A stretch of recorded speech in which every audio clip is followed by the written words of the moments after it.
what should you do when the word comes down to do more with less? Do more with less is a fallacy. We're going to do less with less. FMN, sponsored by Financial Executives International and the Institute of Management Accountants.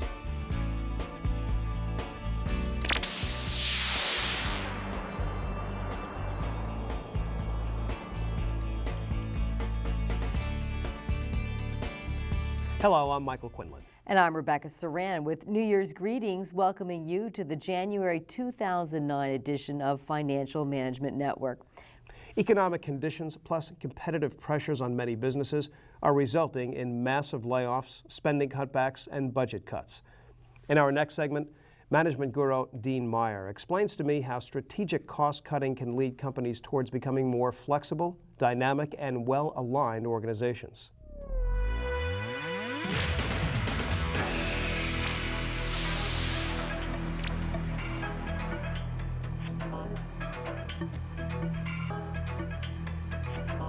Good cost management should yield not only short-term fixes that keep an organization operating, but also long-term gains that keep it competitive. Too often organizations have tunnel vision. They are so focused on patchwork remedies that they ignore the long-term implications of their cost-cutting moves. Among the most common mistakes that often take place in cost-cutting, 1, costs are cut in areas critical to future growth and success. 2, cost-cutting decisions are based on erroneous assumptions rather than a fact-based analysis. And 3, costs are eliminated without addressing root cause issues such as inefficient business processes. To get a handle on what organizations can and cannot do in cost-cutting, we caught up with Dean Meyer. Viewers will recall from his previous appearance on our program that Dean is a pioneer in applying science to the art of building high-performance organizations. In fact, his consulting organizations, Dean Meyer and Associates, recently published a new version of Downsizing Without Destroying, a guide on how to trim what your organization does rather than destroy its ability to do anything at all. Dean, thanks once again for joining us. Pleasure to be with you, Mike. The basic tenet of all my thinking is we can't just slash costs. We've got to decide what few things we will do well and fully fund those things. And of those things we don't choose to do, let's not fund it at all. Let's not just fund everything haphazardly and partially. Fund a few things well and let the rest go. We do know a lot about how organizations should work. We do know a lot about the mechanics of how to associate costs with deliverables in an organization. We know a lot about how to manage a portfolio of investments. All of the skills we've developed throughout our careers apply now. We've just got to be really, really careful and thoughtful about how we use them. We're now in a place where I don't think any of us believes that we have a lot of staff sitting around wasting time, doing nothing. I don't think any of us believes that we've got managers that are throwing away money on stupid things, wasteful things. What that means is saying, do more with less. It's a fantasy. It can't happen. There's no fat to cut. The only thing that's going to happen when you provide less in the way of budget, less in the way of resources, is that people will do less. And so the only relevant question we have today is, how shall we go about deciding what that less is? How shall we go about deciding what not to do? Is it a slash and burn? Is it random acts of many people in a disjointed fashion? Or can we be thoughtful and strategic in deciding what gets trimmed? I think the organizations that will not just survive this economy, but actually prosper in this economy, are those who have clear focus, who know what they need to do strategically in their marketplaces to distinguish themselves from the competition, to deliver to their customers the things their customers most need in these difficult times.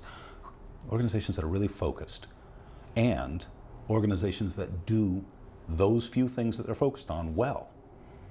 Doing a bad job of a lot of things is not going to be the answer. Figuring out what few things to do and doing those things well has got to be the key to survival and ultimately to prosperity and growth. Some organizations have built up some savings, if you will. They have a bit of resilience. And the question now is, do you use that just to keep on going as you've been going until it dissipates? And then what?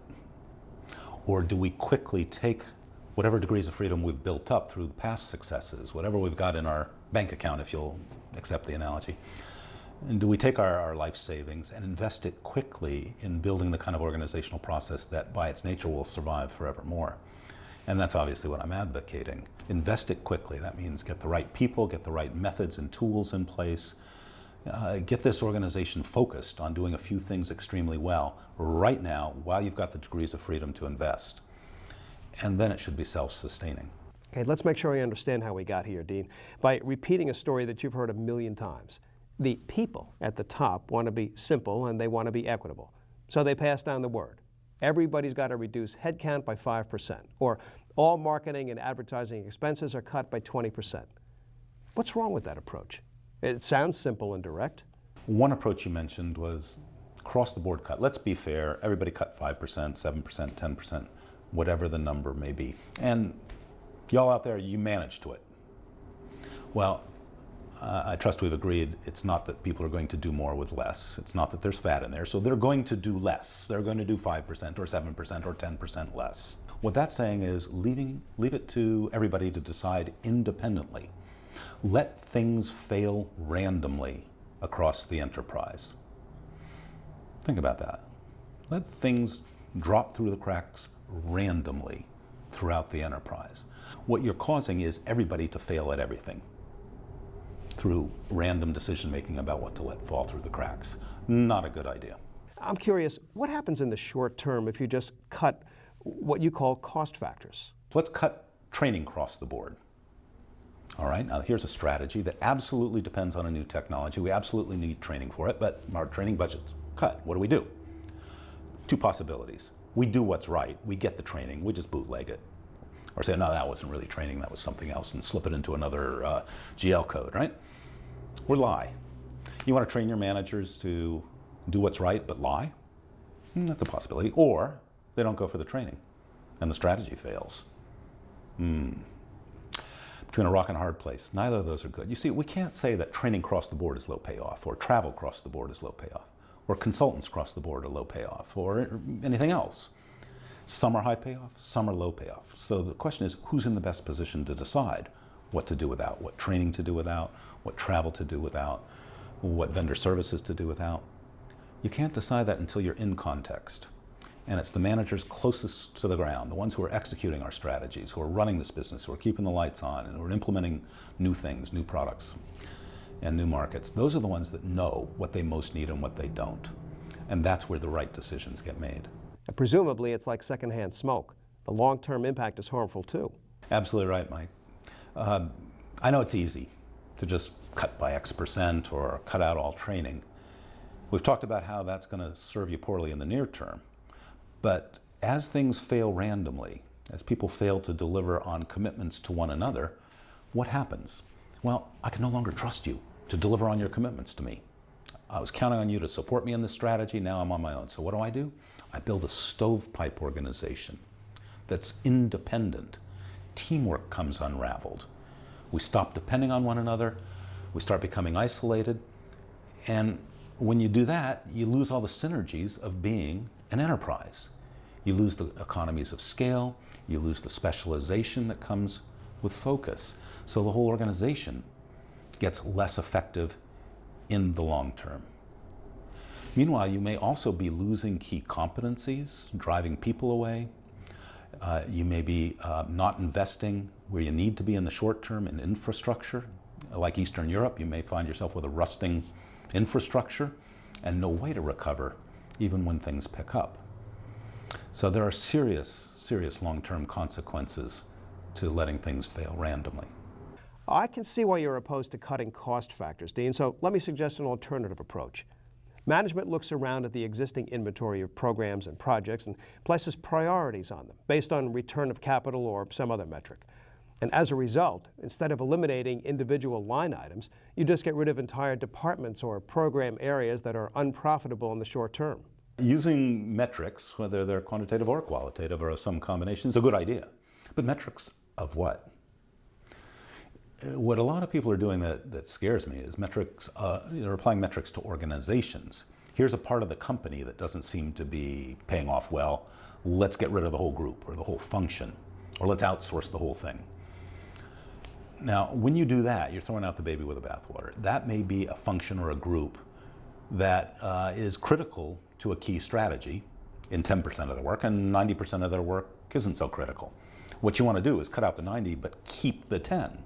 When you throw the whole group out, you've lost a competency that either causes you to fail at that strategy or to go outside and become dependent on more expensive vendors who know you less well, or some second choice that isn't going to be as good. The right way to trim is not to trim factors of production, whether it's GL codes or entire functions or entire groups, not to trim the inputs, trim the outputs. And when you've focused on those few outputs that are really critical to the enterprise, fund those completely. Do those well. Give them all the inputs they need. You trim outputs and let the inputs fall in line. Let the costs, the people, the functions fall in line, whatever it takes to produce those carefully selected strategic deliverables. You use the word deliverables. I think I know what that means, but sometimes don't we work in organizations where it is difficult to understand exactly what the deliverables are? This is a key challenge. People will talk your ear off about what they do, but many people within our organizations haven't a clue about what they sell. And I use sell in quotes, whether or not money changes hands. By that I mean what they are intended to deliver to their customers, whether those customers are within the enterprise or outside. That's the key challenge. Think about what business they're in and what their products and services are and who their customers are, so that we can then go through that portfolio of internal products and services and decide which we will and won't buy. I can see how that approach, cutting entire deliverables, might work well in one unit, Dean, but what about the big picture? How do you get managers to adopt the strategic imperatives of the whole organization? Mike, you raise a fascinating question. I believe in parochialism. I do not believe in altruism. I don't believe organizations built on altruism, that is putting aside your own self-interest for the greater good, can last. It's fragile. Human nature just doesn't work that way. What we want is to align individual self-interest with the best interests of the enterprise as a whole. So, in practical terms now, how would this work? You fund someone to deliver those strategies and you fund the entire cost of those strategies. And those people then, those managers on the hook to deliver, have to buy help from others, who in turn buy help from others. And just as in the market as a whole, you have a value chain within the company. If every manager is evaluated on their own parochial P&L, if you will, then every one of them is going to sell what their customers want to buy and buy what they need to get the job done. And in that way, people align and team automatically because it's in their self-interest to please their customers and motivate their suppliers. So you fund the value chain, everybody buys what they need. There's no altruism there. That's how the market as a whole works. A company has a finite amount of money to invest. The scientists say, if you go down this path, from basic research to a potential new product, there's a 10-year payback and a chance of hitting a home run.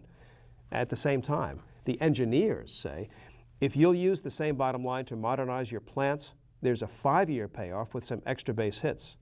And finally, the marketing and sales team says, give the money to our account executives and you'll hit a whole lot of singles next quarter. Now tell me, who's making the decision about what to fund? I think we've got a good understanding of portfolio management techniques. We know we need a lot of short-term investments and some intermediate term, and maybe or maybe not we can afford a few long-term. Certainly these economic times are shifting the balance of that portfolio. But what we ought to be able to do is use classic portfolio management techniques to run the enterprise and to choose what those few things we're going to do well will be. But the only way we're going to do that is if we have understanding of what each of those candidate investments costs. And I think we already typically have a pretty good understanding of what we're looking for in terms of the payoff. But we need to understand both cost and payoff. So I think a really important skill, competency, method, tool set to make all this work is a process that helps every manager not just understand their products and services, but assign all of their costs to those products and services so that we can then manage the portfolio in total. You said there's a generation out there that has not been schooled in cost accounting. They really haven't experienced activity-based costing or budgeting in lean times. What technique can they rely on? Mike, you're right. People have talked about activity-based costing as a way of doing this, or classic cost accounting or job accounting. All true, but what we really need is a consistent method and a consistent set of tools across the enterprise that helps everybody understand their products and services first and foremost, their catalog, if you will. And then, of course, the direct costs are easy. We need to help everybody understand how to amortize indirect, so-called fixed costs. Nothing's really fixed, but indirect costs to those deliverables. Activity-based costing, ABC, is one method. It's a very simple method. It takes the indirect costs, puts them into pools, and assigns those pools, those cost pools labeled as activities, directly to the products and services of each group within the enterprise. But if you look at a department, whether it's IT or human resources or engineering or marketing or sales or pick any, what you see within that department are many different sub-functions, and in many cases they sell to one another. In IT, for example, you have applications engineers who sell applications to the CFO, for example, the general ledger. So within a department, everybody sells to everybody, and activity-based costing is not sophisticated enough to really do a good job of getting costs in the right place. So the second generation tool set is much more sophisticated. It has tools within it for resolving circularity without introducing distortion, but it leads to far more accurate costing. What's equally important is it treats everybody as an entrepreneur. You don't have these second-class citizens that are just indirect cost pools. Everybody's an entrepreneur with products and services, whether your customers are within your own department or elsewhere within the enterprise or outside. So if we're going to implement anything, it's not much more difficult to buy a good tool set versus an old tool set. As always, this all sounds terrific, but can most organizations develop and implement these ideas internally? Or are they going to require some outside help or an external perspective? It may very well require help. To do this right, you need a consistent method and a consistent tool set across the enterprise.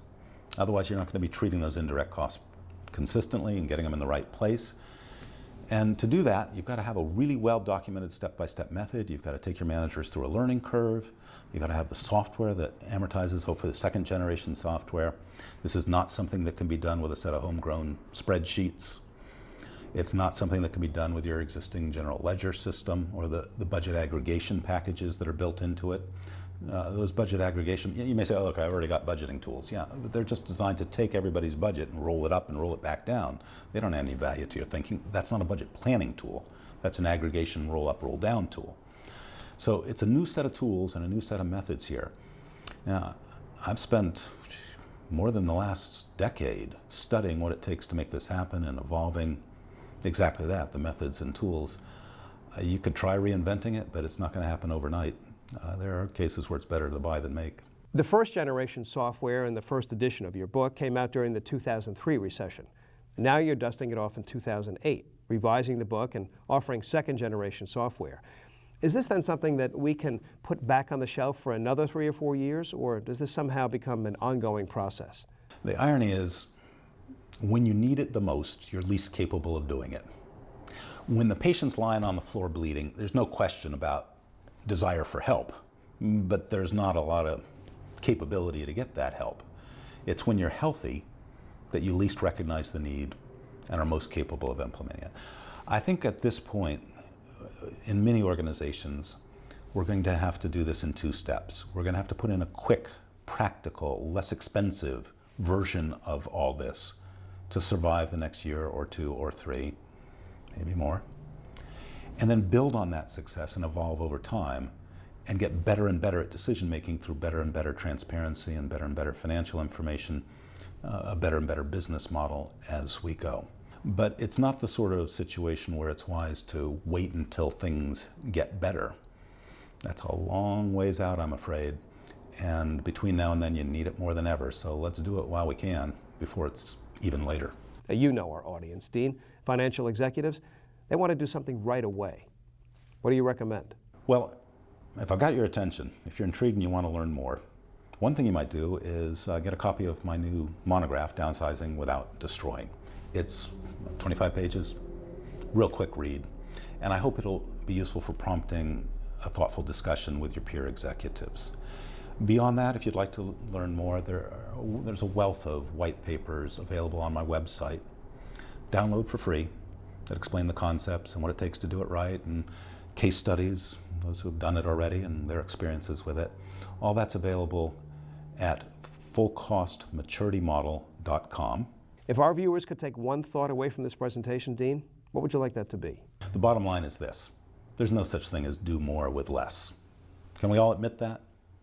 What's going to happen is you're going to do less with less. The only question is how you decide what that less is. Let's be thoughtful.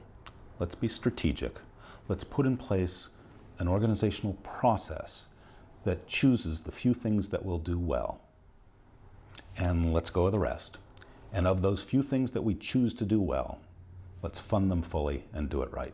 Dean Meyer, thank you for bringing us up to date on this timely subject.